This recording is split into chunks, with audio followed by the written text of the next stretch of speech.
میں گھر میں اکیلا رہتا تھا، مزدور تھا۔ ایک دن رات دیر سے گھر آیا تو دیکھا دروازے پر ایک نقاب پوش لڑکی بیٹھی ہے۔ میرے آتے ہی اس نے اپنا نقاب ہٹایا تو میں دنگ رہ گیا، کیونکہ وہ بہت خوبصورت تھی۔ مجھ سے بولی، میری عزت خطرے میں ہے، مجھے ایک رات کے لیے چھپا دو۔ میں مان گیا اور اسے اپنے گھر کے کمرے میں چھپا دیا۔ صبح وہ لڑکی فجر کے وقت چلی گئی اور جاتے جاتے بولی، تمہاری بیوی بہت خوبصورت ہے۔ مجھے اس کی بات سمجھ نہ آئی۔ جب کچھ دیر بعد میں اسی کمرے میں گیا تو جان نکل گئی، کیونکہ بیڈ پر 16 سال کی اس بڑی دنیا میں میرا کوئی نہیں تھا۔ میں اکیلا تھا۔ ماں باپ تو بچپن میں ہی گزر گئے تھے اور بدقسمتی سے بہن بھائی کوئی تھا نہیں۔ رشتہ دار تو ویسے بھی یتیم اور غریب کو منہ نہیں لگاتے، اس لیے میں اپنے گھر میں اکیلا رہتا تھا۔ نہ تو میں پڑھا لکھا تھا جو مجھے کوئی اچھی سی نوکری مل جاتی، اور نہ ہی مجھے کوئی ہنر آتا تھا، تو مجھے پیٹ پالنے کے لیے مزدوری کرنی پڑی، اور پھر میں نے اسی کام کو اپنا پیشہ بنا لیا۔ میں روز صبح گھر سے مزدوری کرنے نکل جاتا۔ کبھی میں کھانا باہر سے کھا لیتا تھا اور کبھی میں خود گھر میں پکا لیتا تھا۔ محلے والے اب مجھے کہتے تھے کہ تم شادی کر لو، مگر میں جانتا تھا کہ بھلا مجھ جیسے غریب اور ان پڑھ انسان سے کون لڑکی شادی کرے گی۔ لیکن پھر میری زندگی نے ایک نیا اور عجیب موڑ لیا۔ قسمت نے میرے ساتھ ایسا کھیل کھیلا کہ میں دنگ رہ گیا، اور میری زندگی کیا، میرے حالات بھی بدل گئے۔ اس دن مزدوری کر کے میں گھر جانے لگا تو میں نے سوچا کہ اتنی جلدی گھر جا کر کیا کروں گا۔ بازار سے کھانا کھا کر اور تھوڑی چہل قدمی کر کے گھر چلا جاؤں گا۔ میں ایک ڈھابے پر چلا آیا، کھانے کا آرڈر دیا۔ ابھی میں نے کھانا کھانا شروع ہی کیا تھا کہ ایک عجیب و غریب حلیے والا فقیر میرے سامنے آ گیا۔ اس کے سارے بال آگے اس کے چہرے پر پڑے ہوئے تھے، جس سے اس کا چہرہ چھپ گیا تھا۔ میں نے حیرت سے اس کو دیکھا کہ وہ میرے پاس کیا کرنے آیا ہے، جبکہ وہاں اور بھی لوگ تھے اور بیٹھنے کے لیے بھی کافی جگہ تھی۔ مجھے اس فقیر کا حلیہ مشکوک سا لگ رہا تھا، اور میں سوچ رہا تھا کہیں یہ مجھے لوٹ ہی نہ لے، مگر میری توقع کے برعکس اس نے میری پلیٹ سے کھانا کھانا شروع کر دیا۔ میں اپنی جگہ حیران بیٹھا رہ گیا اور اسے کچھ کہنے لگا تھا کہ پھر میں چپ ہو گیا کہ بیچارہ شاید بھوکا ہے، اس لیے کھانا کھا لے۔ جب وہ کھانا کھا چکا تو میرے کان میں جھک کر سرگوشی کرتے ہوئے کہنے لگا، جلدی گھر جا، خوش قسمتی تیرے گھر کے دروازے پر بیٹھی تیرا انتظار کر رہی ہے، جا گھر پہنچ، پہلے ہی بہت دیر ہو چکی ہے۔ یہ کہہ کر وہ فقیر وہاں سے چلا گیا، اور میں الجھن کا شکار ہو گیا کہ اس کے کہنے کا مقصد کیا تھا کہ میرے گھر کے دروازے پر خوش قسمتی بیٹھی میرا انتظار کر رہی ہے۔ میں نے سوچا کہ ضرور وہ کوئی ڈھونگی بابا ہے جو کھانا کھانے آیا تھا۔ بس میں نے اپنے لیے دوبارہ کھانا منگوایا اور کھانا کھانے لگا۔ جب تک میں گھر پہنچا تو بہت دیر ہو چکی تھی۔ مجھے دور سے ایسے لگا جیسے میرے گھر کے دروازے پر کوئی بیٹھا ہوا ہے۔ ایک دم اس فقیر کی آواز میرے کانوں میں گونجی۔ میں بھاگتا ہوا گھر کے دروازے پر پہنچا تو کیا دیکھتا ہوں کہ ایک نقاب پوش لڑکی سکڑ کر بیٹھی ہوئی ہے۔ اس لڑکی کو دیکھ کر میں چونک گیا اور پوچھا، کون ہو تم اور یہاں کیا کر رہی ہو؟ میرے دل میں عجیب و غریب خیالات آنے لگے کہ کہیں وہ مجھے کسی مشکل میں نہ پھنسا دے۔ لڑکی ذات کا یوں اتنی رات کو کسی آدمی کے گھر باہر موجود ہونا اچھی علامت نہیں تھی۔ میں نے کوئی جواب نہ پا کر ایک بار پھر اس سے سختی سے پوچھا کہ وہ کون ہے اور یہاں کیا کر رہی ہے۔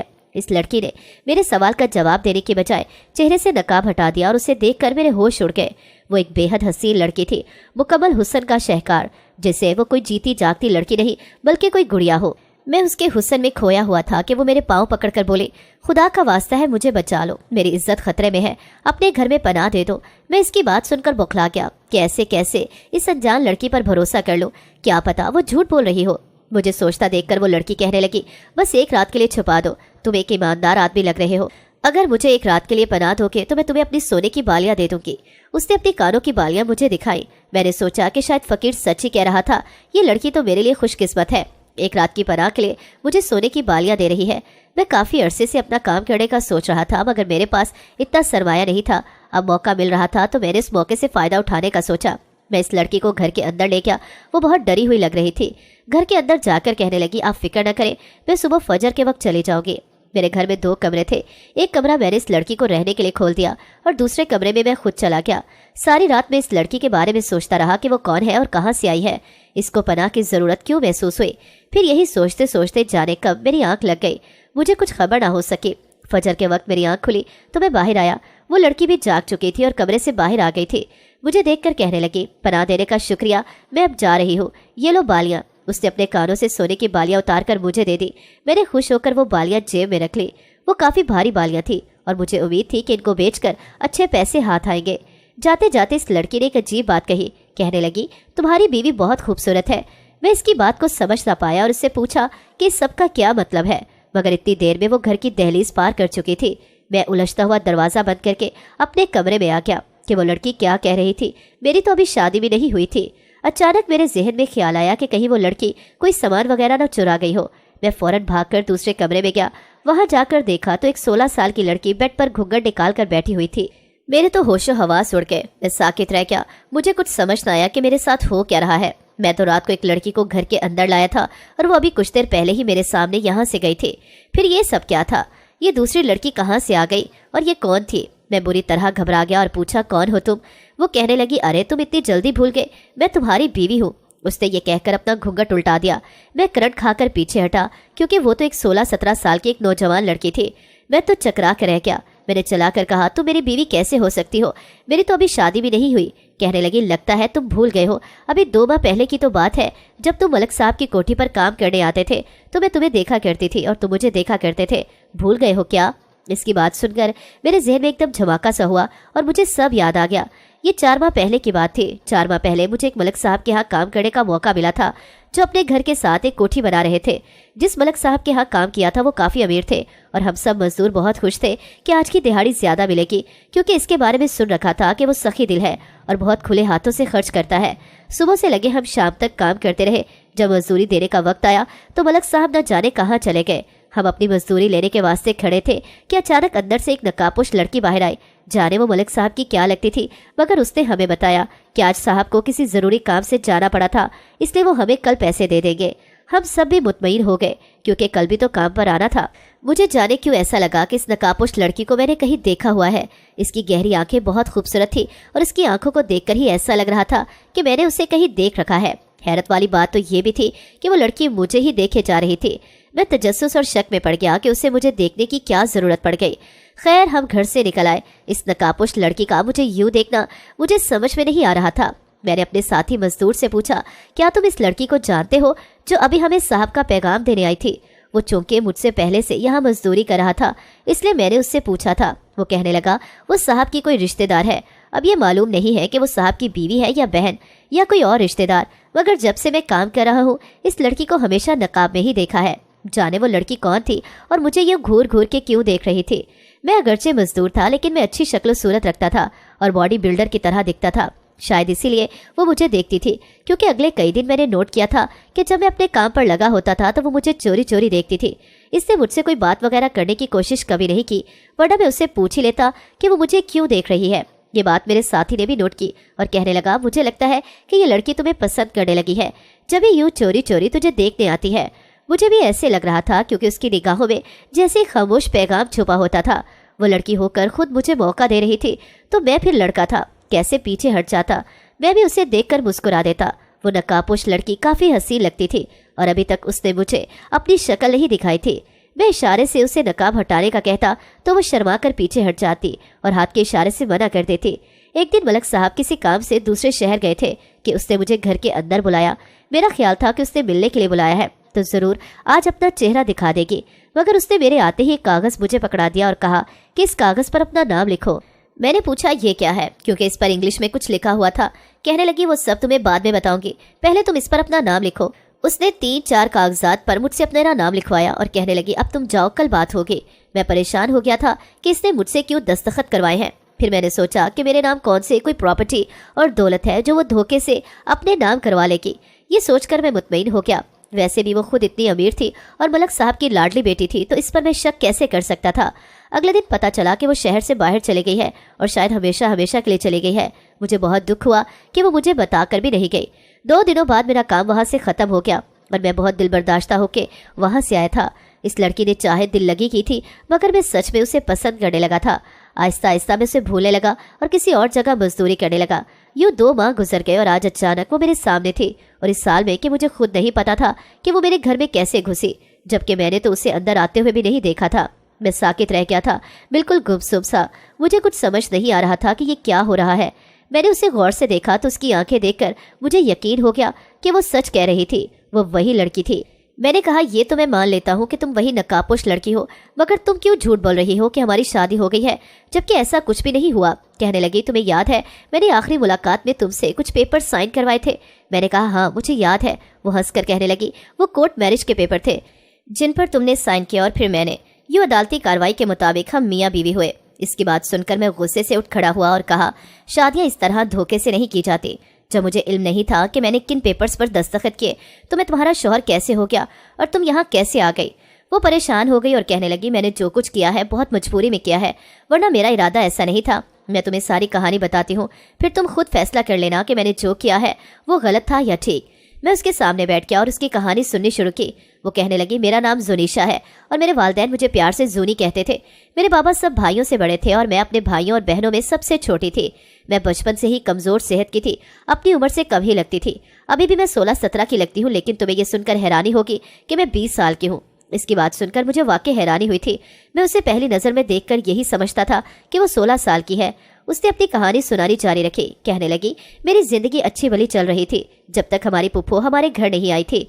आज सुबह से ही हमारे घर में चहल पहल थी और हर कोई कामों में मसरूफ नजर आ रहा था, वरना आज से पहले कभी ऐसा नहीं हुआ था कि सब नाश्ता करते ही कामों में लग जाते। मैंने हैरानी और तजस्सुस से अम्मा से पूछा, अम्मा खैर तो है, ये सब तैयारियां किसके लिए हो रही हैं? अम्मा मुस्कुरा कर कहने लगी कि तेरी पुप्पो आ रही है। मुझे हैरत का झटका लगा, क्योंकि मुझे तो पता ही नहीं था कि मेरी कोई पुप्पो भी है। कभी घर में जिक्र नहीं हुआ और ना ही कभी अब्बा ने बताया था कि उनकी कोई बहन भी है। मेरे साथ साथ घर के बाकी सब बच्चे भी हैरानी का शिकार नजर आ रहे थे। हम में से किसी को भी इल्म नहीं था कि हमारी एक पुप्पो है जो अमेरिका में रहती है। मैं सब कजन से बड़ी थी और इस साल के आखिर में मेरी उम्र 20 बरस हो जाती। हैरानी वाली बात यह थी कि मुझे 20 बरसों तक इस राज से लाइलम ही रखा गया, बल्कि मुझे क्या सभी को ही मालूम नहीं था। मुझे ये तजस्सुस खाए जा रहा था कि इतने सालों से पुप्पो कहाँ थी और अब क्यों आ रही है। अम्मी ने मुझे कहा था कि तुम अपना कमरा खाली कर दो और चचा की बेटी के साथ इतने दिन रह लेना जितने दिन पुप्पो रहेंगी। मुझे अपने कमरे से बेदखल किया जाना बिल्कुल अच्छा नहीं लगा और मैंने सोचा, ये कैसी पुप्पो हैं जो एक तो इतने सालों बाद आ रही हैं और उनकी वजह से मुझे कमरे से भी जाना पड़ रहा है। मेरी एक बहुत बुरी आदत थी कि मुझे अपने कमरे के अलावा कहीं और नींद नहीं आती थी। ऐसे में जब अम्मा ने कहीं और सोने का कहा तो मुझे गुस्सा आया, क्योंकि मालूम हुआ कि पुप्पो पूरे 1 महीने के लिए आ रही है।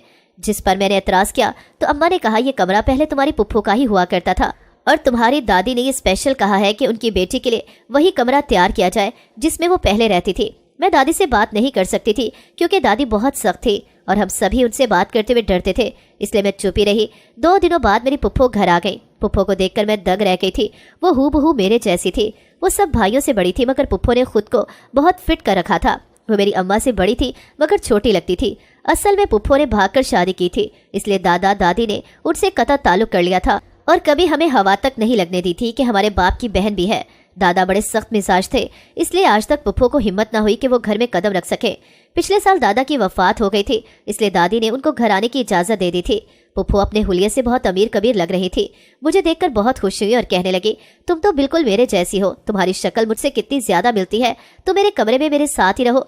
मैं भी खुश हो गई कि इस तरह मुझे अपने कमरे से बेदखल नहीं होना पड़ेगा। मुझे लगा था कि शायद मेरी पुप्पो बहुत मॉडर्न होगी क्योंकि वो अमेरिका से आई थी, मगर उन्हें देखकर मुझे बहुत मायूसी हुई। वो भी दादी की दूसरी कॉपी थी, सख्त मिजाज और रवायत पसंद।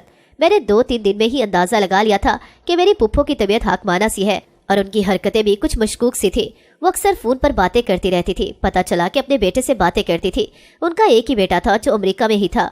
पुप्पो उसको अपने साथ नहीं लाई थी। मुझे अपनी कज़न को देखने का बहुत शौक था और मैं अक्सर पुप्पो से इसके बारे में पूछा करती थी कि वो आया क्यों नहीं, इसे लेकर क्यों नहीं आई। मैं तो वैसे भी तजस्सुस से पूछा करती थी, मगर पुप्पो ने जाने मेरी बात को कैसे रंग दिया कि मेरे बाबा से मेरा हाथ मांग लिया। उन्होंने कहा कि तुम्हारी बेटी मेरे बेटे को पसंद करती है।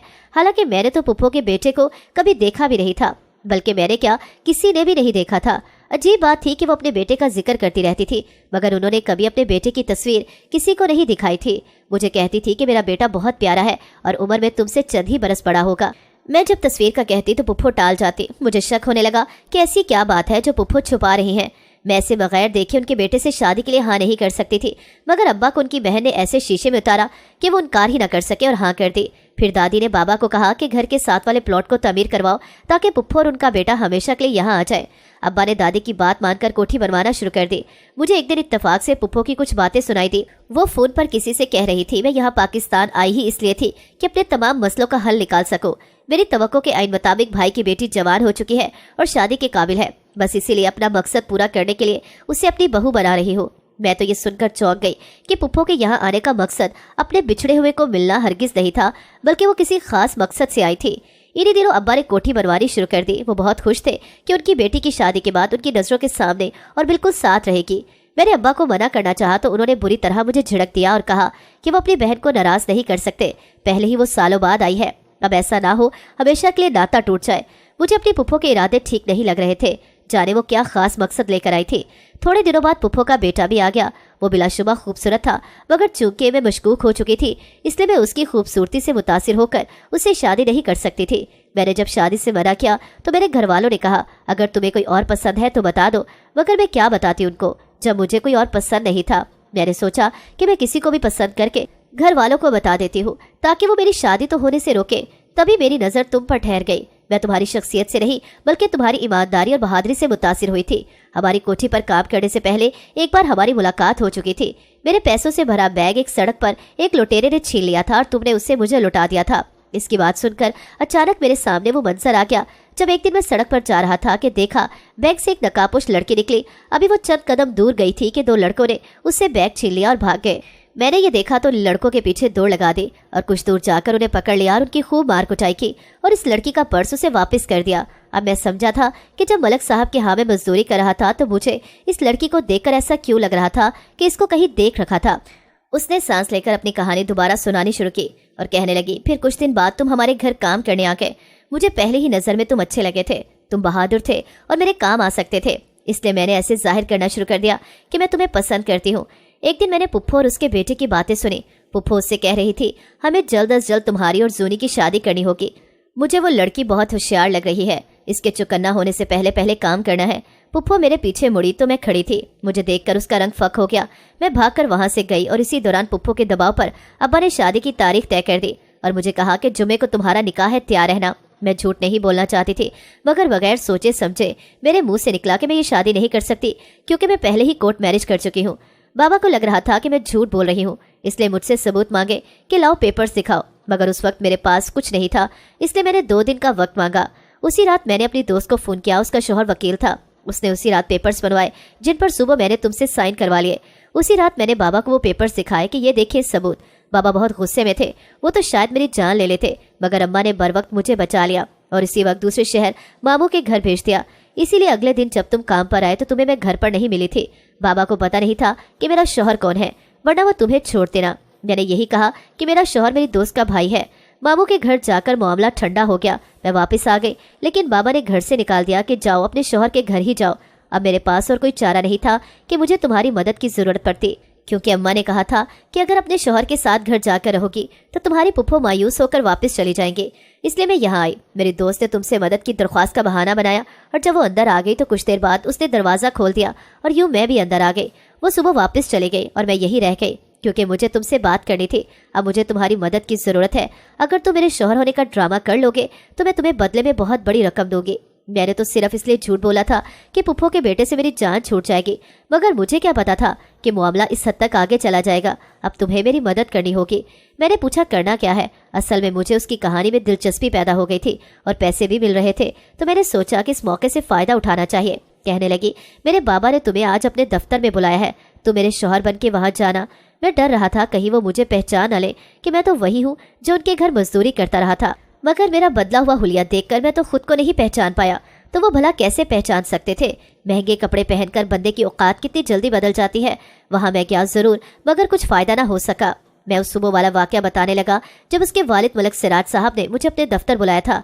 मैं नहीं जानता था कि सिराज साहब को हमारे आपस के ताल्लुक़ के बारे में कैसे मालूम हुआ, मगर उनके यूँ बुलाने से दिल में उम्मीद सी जाग उठी थी कि शायद वो मुझे अपना दामाद कबूल कर ले, क्योंकि यही हमारा प्लान था। मैं धड़कते दिल के साथ उनके सामने बैठ गया। सिराज साहब ने मेरा गहरी नज़र से जायज़ा लेते हुए बात का आगाज़ किया।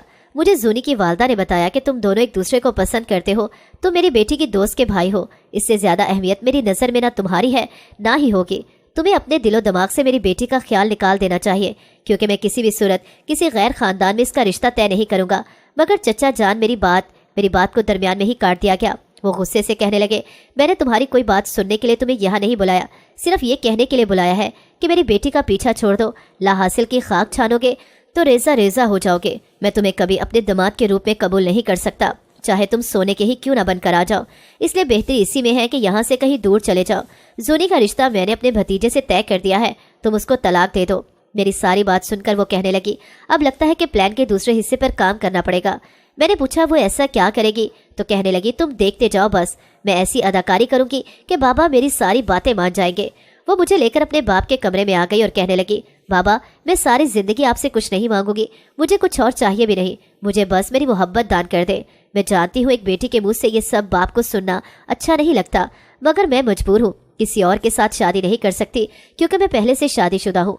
वो अपने बाप के कदमों में पड़ गई थी, हाथ जोड़ने लगी, वास्ते देने लगी, मगर सिराज साहब का दिल तो जैसे पत्थर का हो चुका था। तुम समझ क्यों नहीं रही? हम गैर खानदान में लड़कियां नहीं ब्याहते। चलो उठो यहाँ से, तुम्हें तलाक लेनी पड़ेगी। इसकी माँ अपनी बेटी की उजड़ी हालत देखकर तड़प उठी और उसे शानों से उठाना चाहा, मगर वो बाप के कदमों से लिपट गई। बाबा, आखिरी ख्वाहिश समझ के पूरा कर दें। आप जानते हैं ना, मैंने आज तक ना नहीं सुनी। मुझ में इतना हौसला नहीं है बाबा जान कि मैं तलाक ले लूं। मुझ पर रहम करे बाबा, मेरे साथ वो सब ना करे जो दादा ने पुप्पो के साथ किया। सिराज साहब ने एक झटके से अपनी टांग छुड़ाई और जल्दी से बाहर की सिमत बढ़ गए। वो माँ के आगे हाथ जोड़कर रोने लगी।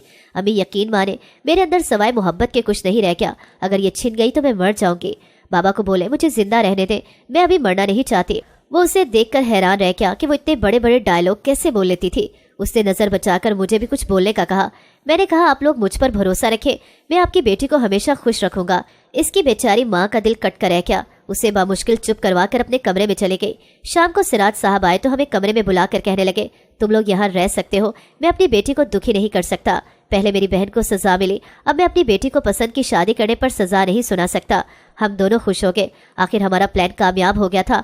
हम इसके घर में घुसने में कामयाब हो गए थे। मैंने पूछा, अब तुम्हारे क्या इरादे हैं? कहने लगी, मैं पुप्पो पर नजर रखूंगी और तुम पुप्पो के बेटे पर। मुझे लगता है कि पुप्पो कोई बहुत बड़ी बात छुपा रही है, वही राज हमें मालूम करना है। मैं अपनी इस नकली बीवी के साथ उसके घर में रहने लगा। उसकी पुप्पो हर वक्त मुझे घूरती रहती थी। एक दिन मैंने सुना वो अपने बेटे से कह रही थी, अगर जूनी के शौहर को रास्ते से हटा दिया जाए तो फिर से उसकी शादी तुमसे हो पाएगी। इन दोनों ने प्लान बनाया कि रात को जब सो रहे होंगे तो वो मेरे कमरे में आकर मेरा गला घूंट देंगे। मैं और जूनी अलहदा कमरों में रह रहे थे, इसलिए उनको बहुत आसानी होगी कि वो अपने मंसूबे पर अमल कर सके। रात के 12 बजे वो मेरे कमरे में दाखिल हुए और एकदम से बेड पर चढ़कर बिस्तर से ऊपर से गला दबाना शुरू कर दिया। अचानक मैं बेड के नीचे से ऊपर हुआ और कहा, मैं तो यहाँ हूँ, आप किसका गला दबा रहे हैं? वो दोनों बौखला गए। फौरन पीछे हटे तो देखा बिस्तर पर मेरी जगह सिराज साहब लेटे हुए थे।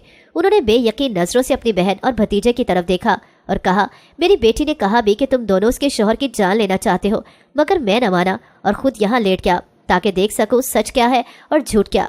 मुझे यकीन नहीं हो रहा, क्यों किया तुमने ऐसा? मैंने आगे आते हुए कहा, मैं बताता हूँ, क्योंकि मुझे उनका एक ऐसा राज पता चल गया था जिसे ये सब घर वालों से छुपा रहे थे। आपकी बहन सालों बाद पाकिस्तान इसलिए आई ताकि अपने हिस्से की जायदाद के अलावा अपने भाई यानी आपकी जायदाद और प्रॉपर्टी हासिल कर सके, वो भी आपकी बेटी के जरिए। और ये लड़का आपका भतीजा नहीं है बल्कि इनका नकली बेटा है। इनका असल बेटा इस वक्त अमेरिका की एक जेल में कैद है, जिसे छुड़वाने के लिए उनको कसीर रकम चाहिए जो सिर्फ उनको यहाँ से पाकिस्तान से मिल सकती थी। अपनी माँ का हिस्सा तो ये पहले ही अपने नाम कर चुकी हैं और आपके हिस्से की दौलत के लिए इस नकली बेटे से शादी करवा के बाद में आपको ब्लैकमेल करती और सारी प्रॉपर्टी हासिल करके बेच बाच के बाहर के मुल्क दोबारा फरार हो जाती। ये सब सुनकर सभी साकत रह गए थे। मुझे भी ये सब शाम में ही पता चला था जब मैंने पुप्पो के बैग में उसके असल बेटे की तस्वीर देखी। इतने में बाकी घर वाले भी शोर सुनकर आ गए थे। सबको जब सारी हकीकत मालूम हुई तो पुप्पो रोने लगी और कहने लगी, मैं अपने बेटे की मोहब्बत में अंधी हो गई थी। वो मेरा एक ही तो बेटा था, उसे भी पुलिस पकड़ कर ले गई तो मैं क्या करती? उसे छुड़वाने के लिए मुझे बहुत सारे पैसे चाहिए थे। जोनी कहने लगी, आपकी नीयत और इरादा गलत था। आपने मुझे इस्तेमाल करके मेरी जिंदगी बर्बाद करनी चाहिए और मुझे नकली शादी का ड्रामा करना पड़ा ताकि खुद को बचा सकूं। इसकी फुफ्फो सबसे माफी मांगने लगी। दादी ने साफ कह दिया कि हम तुम्हारे बेटे को छुड़वाने के लिए पैसे दे देंगे मगर तुम्हें माफ नहीं करेंगे। हम दोनों ने माफी मांगी मगर जूनी ने यह कहकर मुझे हैरान कर दिया कि अब वो सच में मुझे अपना शौहर बनाना चाहती है। कुछ माह बाद हमारी सच में शादी हो गई और हम इसी कोठी में शिफ्ट हो गए जिसकी तमीर मैंने मजदूर बन के की थी और आज इसी घर में मैं मालिक बन के दाखिल हुआ था। वाकई कुदरत कभी कभी ऐसे मेहरबान होती है कि यकीन नहीं आता। अब मेरी जिंदगी शुक्र अदा करते ही गुजरनी थी क्योंकि